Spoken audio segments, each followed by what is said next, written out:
into the fit? Can we get into the fit? Because, you know, I had to step for y'all real quick. You know, I had to oof, you know. I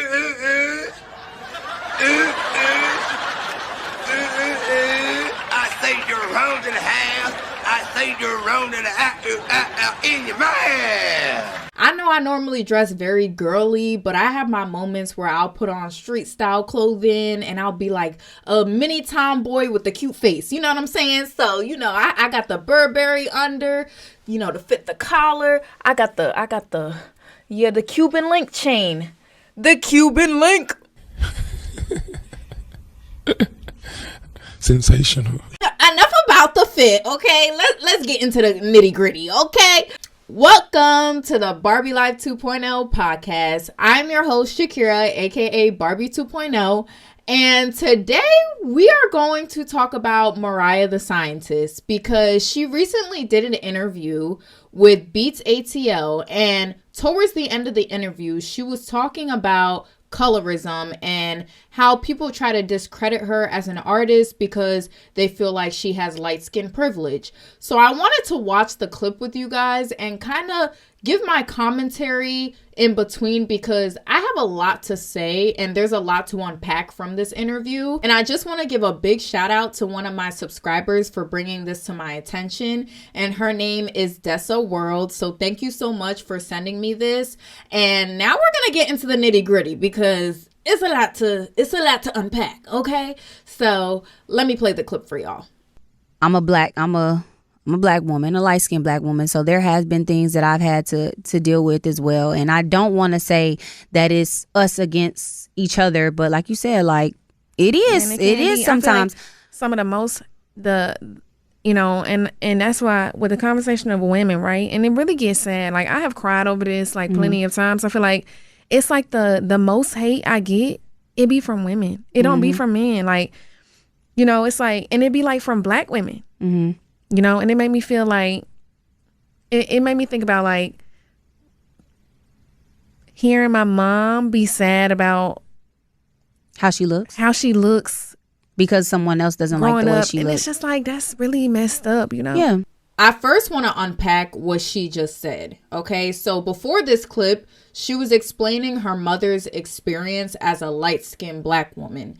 And she was basically saying how a lot of people would put her mother down for being a light-skinned black woman because they felt like, you know, she just wasn't black enough, or, you know, they didn't like the fact that she was light-skinned because they would kind of blame her for having light skin privilege. You know what I mean? And I just want to say right then and there, I can sympathize with her experience, and I don't want light-skinned women to feel like we are silencing you when you guys speak on the experience that you have in the black community. Because even though you don't go through colorism, you do go through prejudice. And it is possible for a dark-skinned person to be prejudiced towards a light-skinned person. I've seen it in real life.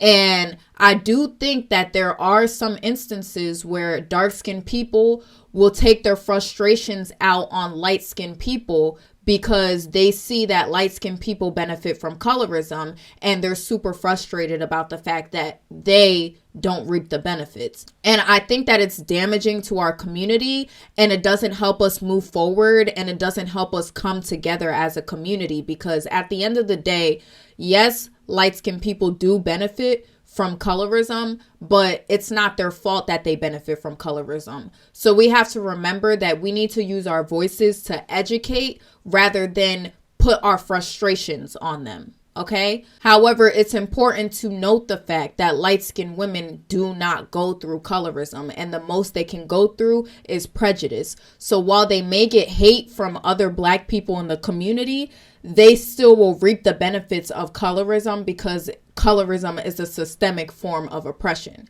And it benefits people whose skin tone is closer to white.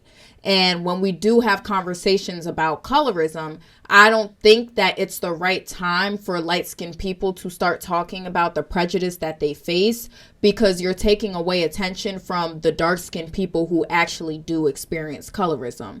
But that doesn't mean that we shouldn't have those conversations about the prejudice that you experience, because your experience is valid, and Going through prejudice as a light-skinned woman in the Black community is still not okay. It's still hate at the end of the day. And the goal is to bring our community together, whether you're light-skinned, dark-skinned, or brown-skinned.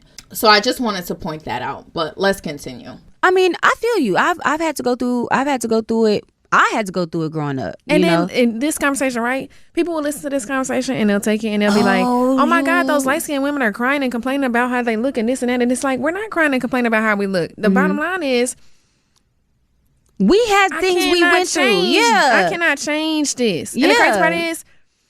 So I just want to unpack what she just said as well.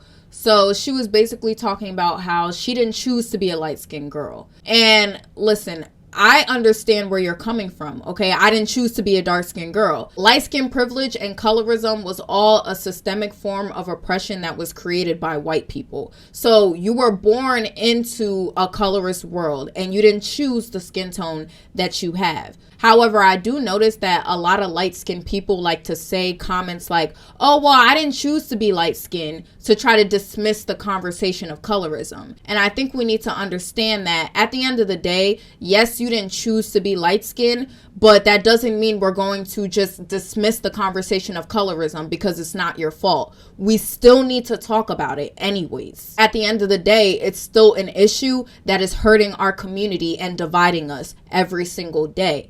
And when it comes to racism, we don't let white people sit here and say, oh, well, let's stop talking about racism because I didn't choose to be white, so it's not my fault. No. We tell white people that they have white privilege and they have to acknowledge the white privilege that they have and how Black people are at a disadvantage in America compared to them. And that's the same thing with colorism. It's important to still talk about these issues, even though it's not your fault that you reap the benefits of it, because there are still people who are at a disadvantage due to these issues. And in order for us to tackle these issues and fix them, we have to have these conversations. So I just wanted to point that out, but let's continue. Thing is let's not. We're not saying, just to clarify, we're not saying that we don't understand that there is a such thing. Like, correct me if I'm wrong. There is a such thing as pretty privilege. There's a such thing as light skin privilege. It is a thing. I've noticed it. I've seen it before.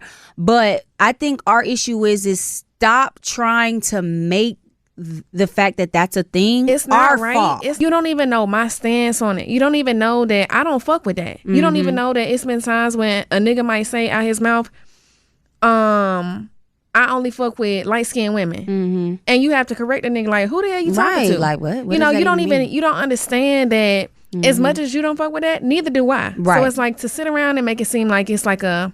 I want to unpack what Mariah just said. I don't think that we should be rewarding light-skinned people for doing what they're supposed to do.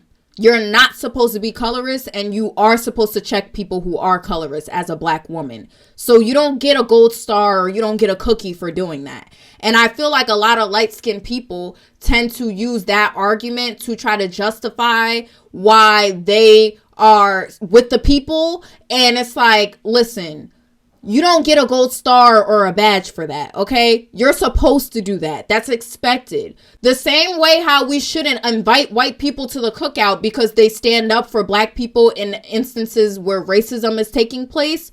It's the same thing with colorism. You are expected to be a decent human being who doesn't have negative biases towards somebody's skin tone or race. So you don't get a gold star or a cookie for doing that, Mariah. So you pointing that out is like, it's like you're trying to get us to give you props or clap for you. And it's like, girl, you're expected to do that. And I'm not over here about to sit here and clap for you and give you a cookie and thank you so much. Yes, it's amazing that you're a light-skinned woman who does that, because there are light-skinned women who don't do that. But I think when we start rewarding people for doing stuff that they're already supposed to do, it's as if we're making it seem like that's not normal for them to do it, when in reality, it is normal for you to not be colorist, and it is normal for you to defend dark-skinned people if you are a Black person. It's as simple as that. So, yeah. But let's continue. Don't say that I made it somewhere because of the color of my skin or because I look good or something like that. Don't discredit my hard work because you feel like that I got something based off of how I look. And I know you probably feel the same way because I'm in the industry. I mean, not in the same industry as you, but you know, I hear people all the time, oh, she's just pretty. That's why. Oh, no, baby.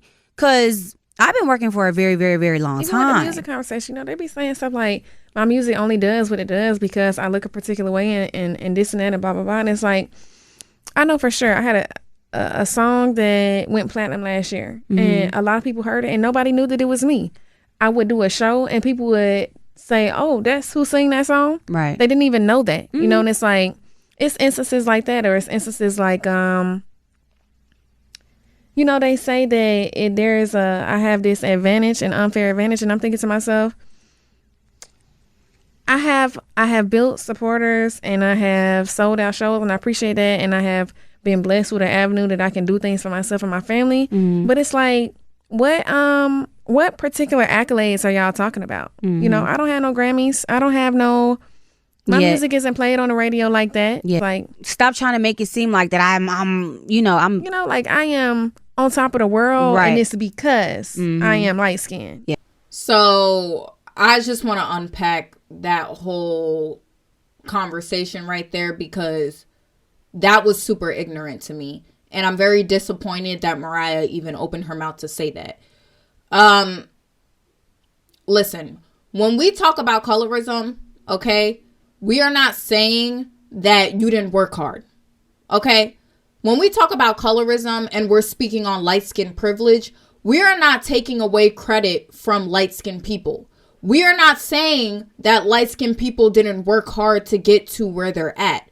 That's not what we're saying. What we're saying is your path is going to be easier compared to a dark-skinned person. So yes, you may have worked hard and you may have put in a lot of years of blood, sweat, and tears, but a dark-skinned person is going to have to go harder. That's all we're saying. For example, when we talk about racism in the music industry, a common conversation that's always brought up is Beyonce and Taylor Swift. And a lot of people talk about how Beyonce and Taylor Swift have the same status, even though Beyonce is 10 times more talented and has a lot more vocal range and better performance skills compared to Taylor Swift. But Taylor Swift is still selling more and they're around the same status as well. Do you think that people are saying that Taylor Swift didn't work hard to get where she's at? No. Taylor Swift has been around since I was a little kid. That girl has been working very, very hard. However, if she was a black person, she would have to work 10 times harder. For Beyonce to have the same status as stars like Taylor Swift, she has to work way harder and prove a lot more to be in that position. So it's the same thing with colorism. And I'm sorry, Mariah, I really do love you and I actually really like your music, okay? But you have to admit, you don't have the best performance skills. You don't, okay? We have seen you perform and the mic wasn't on sometimes, okay? And you don't have any stage presence. And you have to admit, people let that slide because you're a light-skinned girl. Because we see artists like Normani who will get up on stage and start doing backflips and doing splits and dancing and singing at the same time while she's hitting high notes, and she doesn't get the same amount of hype or the same amount of praise. So you have to understand at the end of the day, when it comes to colorism, we're not saying that you only made it there because you're light skinned. No, you are talented, Mariah. You're very talented. And I really like your music. But your path is going to be easier compared to a dark-skinned woman. And you won't have to prove as much in the industry compared to a dark-skinned girl. You can get up on stage and not really have that much stage presence. And the mic could be off and you could be cracking your voice a little bit. And people will still let it slide because you're a light-skinned girl. Versus a dark-skinned girl, she would have been canceled immediately. So that is what we're saying. And I'm really disappointed that you said that as if you are denying that you benefit from colorism. And when it comes to her talking about how she doesn't have any Grammys yet and she hasn't won any awards, light skin privilege doesn't mean that you are insured for success. Just because you're a light skinned girl, that doesn't mean that you're automatically going to be successful because you're light skinned. That's not what colorism means. Colorism means you are going to have an easier path compared to your dark skinned counterparts. That is all. So yes, Mariah, you don't have any Grammys or you don't have big accolades yet, but I do see that in your future. And unfortunately, you will have to do less compared to a dark-skinned girl to get those accolades. So that's all we're saying. It's not saying that you got to a certain place because you're light-skinned. No, but you did have an easier path compared to darker-skinned girls. That's all. But let's continue. Feel that way. And one thing, honestly, just being completely honest, growing up light skinned, some of the things that I've been through made me choose to do radio. Mm-hmm. Like, a lot of people will see me and be like, oh, you need to be on television. And I'm like, no, I don't want to be on television. Yeah. I want to be on radio. Well, why? Because I want people to hear what I have to say. I don't want them to see me. I want them, when they hear me, they fuck with me based off of what I say and not by how I look. Okay, so this is where I'm like, the ignorance continues, because she just contradicted herself. 2 seconds ago, this girl just said that people shouldn't say she got to a certain point because of her skin tone. But now she's saying that she chose the career path of doing radio and being behind the camera, so her looks wouldn't be the reason why she got to a certain place of success. So it's like, girl, which one is it? Because you're contradicting yourself right there. So you know that your light skin can put you in rooms and get you opportunities that a dark skinned girl would not get. You know that because you just said it yourself. You chose to do radio and you chose to be behind the camera because you didn't want your skin tone to be the reason why people fuck with you. You wanted people to fuck with you because of your voice. So that was already very contradicting. And it's clear that she knows that light skin privilege exists. And she just is not so educated on the subject of colorism. And this is why I say, when it comes to complex topics like colorism, not everybody deserves to have a voice when speaking on this issue. I'm not saying that we shouldn't hear other people out. That's not what I'm saying. However, this is the thing.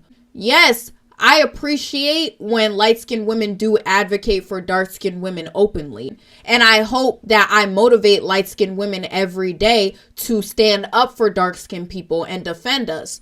But you have to understand that at the end of the day, we need people like myself to be in the forefront of these conversations rather than light-skinned women. Because as a light-skinned girl, you can only speak on it from the perspective of the outside looking in. You will never be able to speak on it from the perspective of being the oppressed individual. Because at the end of the day, you benefit from it. You're not at a disadvantage from it. Dark-skinned people are. And I think that when we talk about colorism, the main people who should speak on it are the people who actually experience it, because you are actually hearing from the direct source.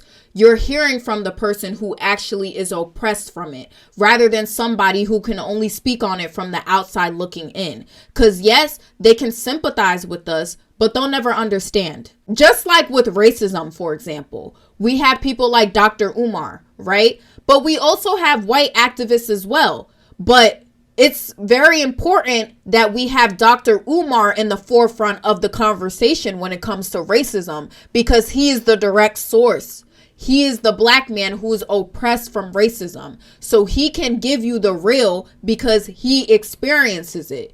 White people can, yes, spread awareness about it and educate their own people about it, and they can defend us, and that's great.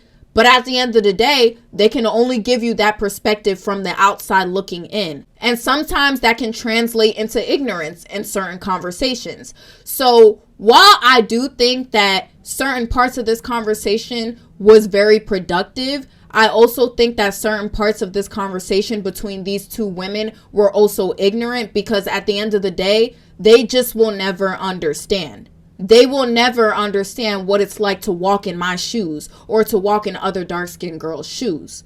So, but I'm happy that the conversation of colorism is being brought up more in interviews, and I'm happy that Mariah did speak on this issue, even though she did make some ignorant statements. And I just want to point out right now, I don't hate Mariah. I actually really like this girl, and I'm here to educate, not to bully. So this video is not really to hate on Mariah or to say that she's a dumb bitch or anything like that. No. I think that she was trying her best, and it was the best that she could do, because at the end of the day, she's a light-skinned girl. You know what I'm saying? It's only so much she can say or do, and only so much she can understand.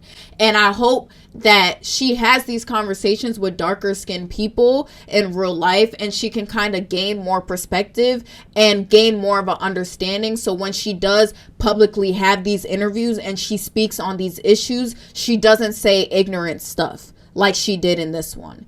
But other than that, that's all for this video. I love you guys so much. And if you're new here, my name is Shakira, aka Barbie 2.0, and I speak on colorism, texturism, featureism, and any issues in the Black community and trending topics. So if you like me and you like my page, make sure to check out all my other videos. And I will see you guys very soon, and I hope you're staying safe. And again, I love you guys so much, and thank you so much for all of your support. Peace out.